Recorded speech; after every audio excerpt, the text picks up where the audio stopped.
समुद्री जहाज की बात की जाए तो ये कई तरह के होते हैं जिनका इस्तेमाल ट्रेड, ट्रैवल या फेरिंग टूरिस्ट एंड गुड्स के लिए किया जाता है।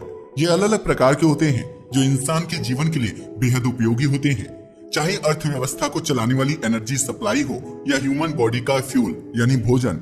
ज्यादातर का आयात और निर्यात भी इन्हीं जहाजों से होता है, मगर अर्थव्यवस्था की रीढ़ कहे जाने वाले ये समुद्री जहाज कभी कभी दुर्घटनाग्रस्त भी हो जाते हैं।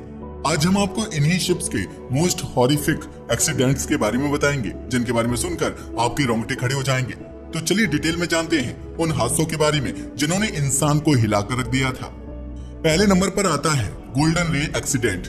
गोल्डन रे की बात की जाए तो यह एक साउथ कोरियन शिप था जिसका इस्तेमाल कार वगैरह को यूरोप तक भेजने के लिए किया जाता था।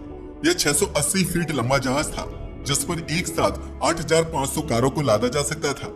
वैसे तो यह सालों से चल रहा था, लेकिन 2019 का साल इसके लिए बेहद कठिन साबित हुआ जब इसने 3 बंदरगाहों से कार को लोड किया और अपना सफर शुरू किया, या यूं कहें कि सितंबर 2019 को इसने अपना आखिरी सफर शुरू किया। यह अपने डेस्टिनेशन की ओर ही बढ़ रहा था, लेकिन जॉर्जिया के बंदरगाह के पास जाकर ना जाने क्या हुआ, इसका सिस्टम अचानक से खराब हो गया, जिसकी वजह से धीरे धीरे शिप एक ही साइड में झुकने लगा और तिरछा हो गया। फिर इसमें पानी भरने लगा। हालांकि शिप में वाटर पंप लगे होते हैं जो ऐसी स्थिति से निपटते हैं। इसमें मौजूद पंपों को भी चलाया गया ताकि पानी बाहर निकले, मगर अफसोस तब तक काफी देर हो चुकी थी, कुछ भी काम नहीं आया। गोल्डन रे वापस सीधा नहीं हो पाया और एक तरफ पलट गया, जिसकी वजह से उसमें मौजूद कारें और चालक दल के सदस्य अंदर ही फंस गए। हालांकि उन्हें बचाने के लिए शिप के अगले पार्ट को काटा गया, लेकिन तब तक बहुत देर हो चुकी थी। साथ ही शिप के अंदर कार्स भी एक दूसरे से टकराकर पूरी तरह डैमेज हो गई। और रही सही कसर पूरी की ऑयल ने, क्योंकि इसमें ऑयल लीक हो रहा था। बस फिर क्या था, गोल्डन रे से बहते तेल में आग लग गई, जिससे ये शिप पूरी तरह से नष्ट हो गया। हालांकि बाद में शिप को अलग अलग हिस्सों में काटकर समुद्र से बाहर निकाला गया, लेकिन तब तक ज्यादातर कारें जल चुकी थी। ये बहुत बड़ा हादसा था जिसने साउथ कोरिया को आर्थिक रूप से काफी नुकसान पहुंचाया। दूसरी घटना है अमेरिका की SS central America ship rack की। यह 280 फीट लंबा साइड व्हीलर स्टीमर जहाज था। 1850 के दशक के दौरान यह मध्य अमेरिका और अमेरिका के पूर्वी हिस्सों के बीच चलता था। यह बेहद इंपॉर्टेंट शिप था। यह जहाज कितना खास था इसका अंदाजा आप इस बात से लगा सकते हो कि इसे सोने का जहाज भी कहा जाता था, क्योंकि इसमें लोग बड़ी मात्रा में व्यापार के लिए सोना, चांदी और धन्य धान्य लेकर चलते थे। लेकिन ये पुरानी बातें हैं जब सिक्योरिटी अरेंजमेंट्स काफी कमजोर थे। दरअसल बात है 1857 की, जब समुद्र में भयंकर तूफान उठा और उसका शिकार यह जहाज बन गया। उस समय इसमें 578 नागरिक, 25 चालक दल और 13,600 किलो सोना था, और यह उन सब के साथ समुद्र में डूब गया। समुद्र में इतने सोने और लोगों का डूब जाना अमेरिका के लिए एक बड़ा झटका था। हालांकि इसे निकालने की बहुत कोशिश की गई, क्योंकि लोग तो मर ही चुके थे। ऐसा माना जाता है कि इस जहाज के साथ डूबे सोने को बाद में बाहर निकाल लिया गया, लेकिन यह पक्का नहीं है कि इसे किसने निकाला। मगर ऐसा माना जाता है कि 1988 में रिसर्च साइंटिस्ट थॉमस ने इसके खजाने को निकालने की योजना बनाई थी। उसने आसपास से कर्ज लेकर काम शुरू किया। उसे लग रहा था कि खजाना मिलते ही वह सारे कर्ज चुका देगा। इसके लिए उसने बेहतरीन अंडर वाटर सबमरीन तैयार की थी। ऐसा माना जाता है कि थॉमस के हाथों 400 करोड़ का सोना लग गया, जिसे उसने चुपचाप भेज दिया। मगर जब कर्जदारों ने अपना पैसा मांगा तो थॉमस ने कह दिया कि मुझे कोई सोना नहीं मिला है, वहां से तो पहले ही किसी ने निकाल लिया था। मगर लोग कहाँ मानने वाले थे। उन्होंने उसके खिलाफ शिकायत कर दी और फिर अमेरिका की कोर्ट में उसे सजा भी सुनाई गई। चलो अब आगे बढ़ते हैं और बात करते हैं MV एवर गिवेन की। MV एवर गिवेन की बात की जाए तो यह एक ऐसा जहाज था जिसने पूरी दुनिया की अर्थव्यवस्था को हिलाकर रख दिया था, क्योंकि यह ऐसे रूट पर फंस गया था जहां से मोस्टली ट्रेड होता है, और इसके कारण समुद्र में ट्रैफिक जाम लग गया था।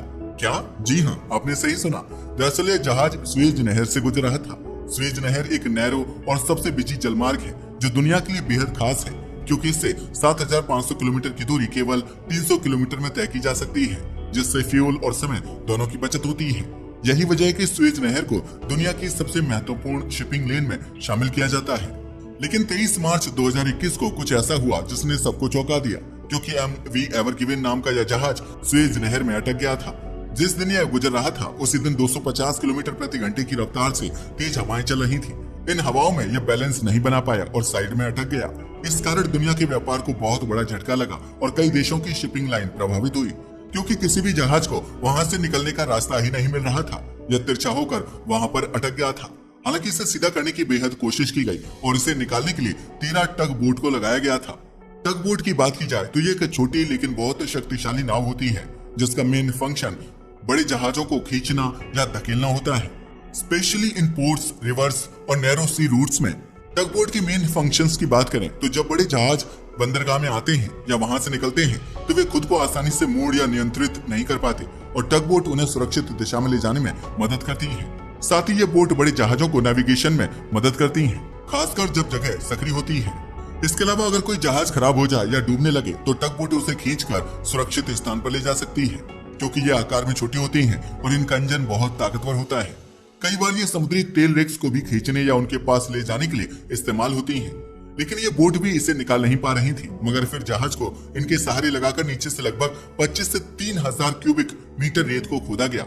इतना करने के बावजूद भी बात बनती नजर नहीं आ रही थी, इसलिए लगने लगा कि एवर गिवेन से सामान उतारना पड़ेगा। मगर उससे पहले एक आखिरी कोशिश की गई एंड उसके बाद प्रयास फिर से शुरू हुए और समुद्र में हवा की मूवमेंट और हालात की वजह से एक हफ्ते बाद आखिरकार स्वेज नहर से ये जहाज निकाला जा सका। लेकिन इस देरी की वजह से जहाज के फंसने के कारण 300 से ज्यादा दूसरे जहाजों का रास्ता रुक गया था और ये सभी इंतजार करते रहे, जिससे पूरी दुनिया की अर्थव्यवस्था को काफी नुकसान हुआ। इससे एक ऐसा ट्रैफिक जाम लग गया जैसा हमने पहले कभी नहीं देखा था। अब हमारी अगली घटना जुड़ी है ओसाका शिप से। एमवी होग ओसाका की बात की जाए तो इसका निर्माण 2000 में हुआ था और बाद में इसे होग ऑटो लाइनर्स कंपनी को सौंप दिया गया। यह एक वाहन ढोने वाला जहाज था जिसकी लंबाई लगभग 590 फीट थी और इसमें 2500 से भी ज्यादा वाहन एक साथ लोड किए जा सकते थे। 3 जनवरी 2015 को इसे साउथहैम्पटन बंदरगाह से जर्मनी के लिए रवाना किया गया था। जहाज में कई महंगी कारें और कुछ लग्जरी बसें लोड की गई थी। यह पूत लगभग 3 किलोमीटर प्रति घंटे की स्पीड से यात्रा कर रहा था, लेकिन जैसे ही इसने सोलैंड चैनल में एंट्री ली, इसकी स्पीड लगभग 5 नॉट लगभग 9 किलोमीटर प्रति घंटा हो गई। जब सुबह के समय इसने एक मोड़ लिया तो अचानक इसका संतुलन बिगड़ गया और जहाज समुद्र में एक ओर झुक गया। इसकी वजह से जहाज के अंदर रखी सभी गाड़ियां और बसें लुढ़कने लगी। आप जानकर हैरान रह जाएंगे कि इसमें रोल्स रॉयस जैसी महंगी कार भी शामिल थी। जहाज के झुकने से चालक दल के कुछ सदस्य भी इसमें फंस गए और एक सदस्य के हाथ और पैर की हड्डियां टूट गईं। हालांकि बाकी के जहाजों की हेल्प से जहाज को कुछ हद तक सीधा कर लिया गया और इसमें रखे वाहनों को दूसरे जहाज में लोड कर दिया गया। लेकिन अब सवाल ये उठता है कि आखिर यह हादसा हुआ कैसे? जब दुर्घटना की जांच की गई तो पता चला कि इसमें चालक दल की कोई गलती नहीं थी, बल्कि गलती लोडिंग के समय हुई थी। दरअसल उस वक्त हल्के वाहनों को निचली डेक पर और भारी कंस्ट्रक्शन मशीनों को ऊपरी डेक पर लोड कर दिया गया था। इसकी वजह से जहाज का ऊपरी हिस्सा भारी हो गया और हल्के मोड़ पर ही इसका संतुलन बिगड़ गया। हालांकि इस हादसे में किसी की जान नहीं गई, मगर नुकसान काफी ज्यादा हुआ। वैसे आपको इनमें से कौन सा हादसा सबसे ज्यादा खतरनाक लगा, हमें कमेंट करके जरूर बताइएगा। आज के लिए बस इतना ही। वीडियो पसंद आया हो तो इसे लाइक और शेयर करें। धन्यवाद।